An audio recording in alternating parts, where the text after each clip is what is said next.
সাদিস একাডেমির পক্ষ থেকে সকলকে শুভেচ্ছা। আজকে আমি দেখাবো সংখ্যার লাভ ক্ষতি। সংখ্যার লাভ ক্ষতি থেকে অঙ্কসমূহ বিভিন্ন পরীক্ষাতে আসে। আমরা কিছু অঙ্ক দেখি।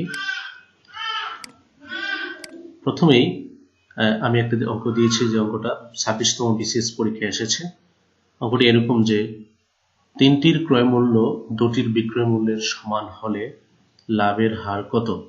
এই ধরনের অঙ্কগুলো বিভিন্ন পরীক্ষাতে আসে, বিসিএস থেকে শুরু করে ব্যাংক, প্রাইমারি, এই ধরনের পরীক্ষাতে আসে।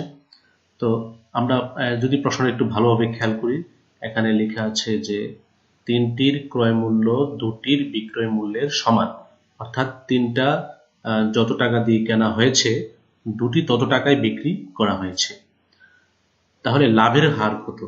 যেহেতু 3টার ক্রয় মূল্য আর 2টির বিক্রয় মূল্যের সমান, 3টা মনে করি যদি 1 টাকা দিয়ে কিনে থাকে, তাহলে 2টি 1 টাকা বিক্রি করা হয়েছে, তাহলে আমার হাতে কিন্তু একটা লাভ থাকলো। এখন এই লাভের হারটা আমরা বের করব।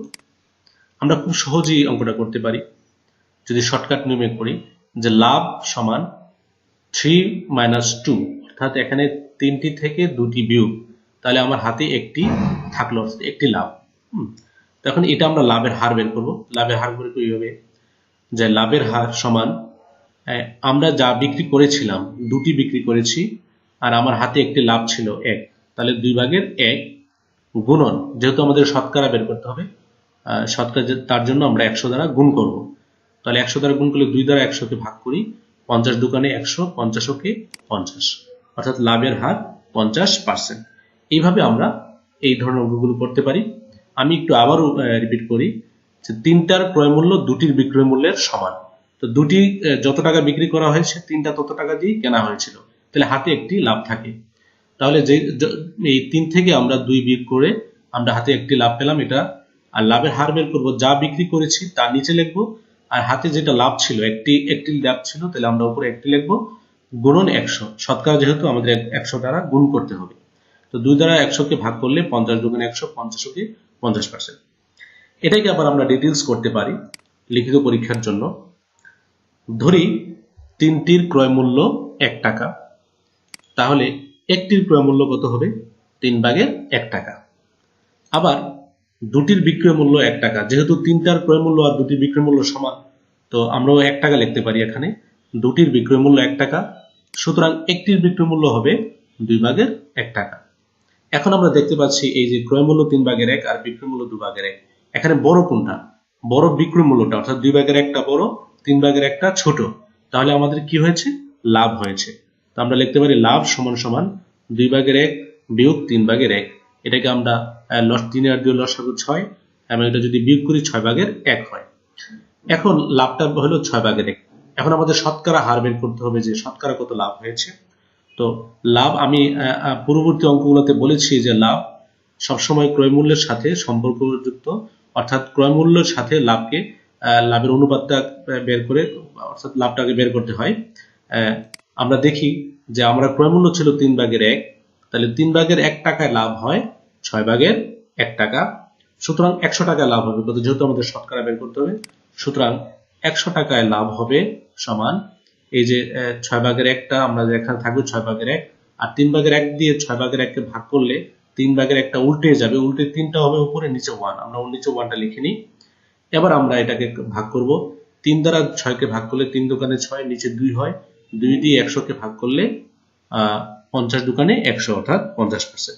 এইভাবে আমরা অঙ্কগুলো করতে পারি। এটা হলো লিখিত পরীক্ষার জন্য আমরা এইভাবে করব। আর এর আগে যেটা দেখিয়েছি এটা শর্টকাট, ওই শর্টকাটটা আমরা এমসিকিউ পরীক্ষার জন্য খুব সহজেই, খুব অল্প সময়ের মধ্যে ওইটা করতে পারি। ঠিক এরকম কিছু অঙ্ক আমি আবার দেখাই, যে 6টি কমলার ক্রয় মূল্য 5টি কমলার বিক্রয় মূল্যের সমান হলে শতকরা কত লাভ হবে? 6টি কমলা যত টাকা দিয়ে কেনা হয়েছে, 5টি কমলা তত টাকা বিক্রয় করা হয়েছে। তাহলে 6টি আর এখানে 5টি, তো 6 থেকে 5 আমরা বিয়োগ করলে থাকবে 1, তার মানে আমাদের একটি লাভ হয়েছে। তো আমি বলেছি যেটা লাভ হবে সেটা উপরে হবে, আর নিচে বিক্রয় মূল্যটা হবে। তাহলে 5/1 আমরা লিখবো লাভের হার, নিচে 5, উপরে কত?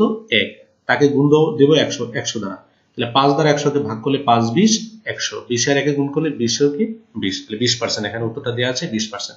এটা প্রাথমিক সহকারী নিয়োগ পরীক্ষায় আসছিল 2006 সালে। এবার আমরা আরেকটাতে আসবো যে 100 টাকায় 10টি ডিম কিনে 100 টাকায় 8টি ডিম বিক্রয় করলে শতকরা কত লাভ হবে।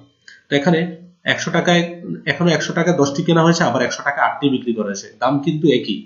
তো কিনেছিল 10টি ডিম আর বিক্রি করেছে 8টি ডিম, তাহলে তার হাতে 2টা ডিম লাভ হলো। তাহলে যেটা বিক্রয় মূল্য এটা লিখবো আমরা নিচে, আর উপরে যেহেতু 2টা ডিম লাভ হয়েছে আমরা 2 লিখবো উপরে, তাহলে লিখবো 8/2। তারপর গুণ দেবো কত দিয়ে 100 দ্বারা, 100 দ্বারা। তো 8/2 কে 100 দ্বারা গুণ করলে 8 দিয়ে আমরা 100 কে ভাগ করবো, 4 দ্বারা ভাগ করলে 4 দুগুণে 8, এরকম ভাবে ভাগ করলে আমরা 25% পাবো। উত্তর 25%। এরা 37তম বিসিএস পরীক্ষায় অঙ্কটা এসেছে। আরেকটা অঙ্ক দেখি আমরা, এটা জনতা ব্যাংক 2009 সালের পরীক্ষাতে আসছে। Apples are the bought at the rate of 8 per 100 টাকা and sold at the rate of 5 per 100. What is the gain or loss in this process? অর্থাৎ আপেল 100 টাকায় 8টি কেনা হয়েছে এবং 100 টাকায় 5টি বিক্রি করেছে, তাহলে তার লস অথবা লাভ কত হয়েছে। তো আমরা এখানে দেখতে পাচ্ছি যে লাভ হয়েছে, যেমন 100 টাকা 8টি কিনেছে, আবার 100 টাকায় 5টি বিক্রি করেছে, সুতরাং এখানে দেখা যাচ্ছে কম বিক্রি করেছে কিন্তু কিনেছিল 8টি, তার 3টা তার লাভ হয়েছে, সুতরাং আমরা বলতে পারি এখানে লাভ হয়েছে। তো আমরা এখন অঙ্কটা করব, যা বিক্রি করেছিল, তাহলে বিক্রি করেছিল 5টা, তাহলে 5 লিখবো নিচে আর উপরে লিখবো 3, যেহেতু আমরা 3টা লাভ হয়েছে, তাকে গুণ দেবো কত দ্বারা 100 দ্বারা। তো 5 দ্বারা 100 কে ভাগ করলে কত হবে 5 20 100, 20 আর 3 গুণ করলে 3 20 60, এই 60%। তাহলে এটা এইভাবে আমরা এই ধরনের অঙ্কগুলো ঠিক এইভাবে করলে খুব দ্রুত করতে পারবো। আরেকটা অঙ্ক আসি, যে টাকায় 4টি করে লিচু কিনে টাকায় 5টি বিক্রয় করলে শতকরা কত লাভ বা ক্ষতি হবে। এখানে উত্তরটা হলো 20%। এটা প্রাথমিক বিদ্যালয়ের সহকারী শিক্ষক নিয়োগ পরীক্ষা 2011 সালে এই প্রশ্নটা এসেছিল। তো আমরা এখানে দেখতে পাচ্ছি যে টাকায় 4টা কিনছে, কিনে টাকায় 5টি বিক্রি করছে, তাহলে এখানে ক্ষতি হয়েছে একটি, অর্থাৎ একটি লিচু ক্ষতি হচ্ছে টাকায়। তো যেটা ক্ষতি হয়, আমরা 5 থেকে 4 বিক্রি করলে 1 পাই, তাহলে একটা ক্ষতি হয়েছে আর বিক্রি করেছে 5, তাহলে আমরা নিচে লিখবো 5, উপরে লিখবো 1, তাকে গুণ দেবো 100 দ্বারা, যেহেতু আমরা শতকরা বের করছি। তাহলে 5 দ্বারা 100 কে ভাগ করলে 5 20 100, 20 এর 1 গুণ করলে 20%, তাহলে উত্তরটা হলো 20%। তাহলে আমরা বলতে পারি যে টাকায় 4টি করে লিচু কিনে টাকায় 5টি বিক্রি করলে 20% ক্ষতি হবে। এভাবে আমরা এই ধরনের অঙ্কগুলো করতে পারি। এগুলোকে বলা হচ্ছে সংখ্যা লাভ ক্ষতি। বিভিন্ন পরীক্ষাতে এখান থেকে প্রশ্ন থাকে। আশা করি আপনাদের ভালো লাগবে। ধন্যবাদ সকলকে।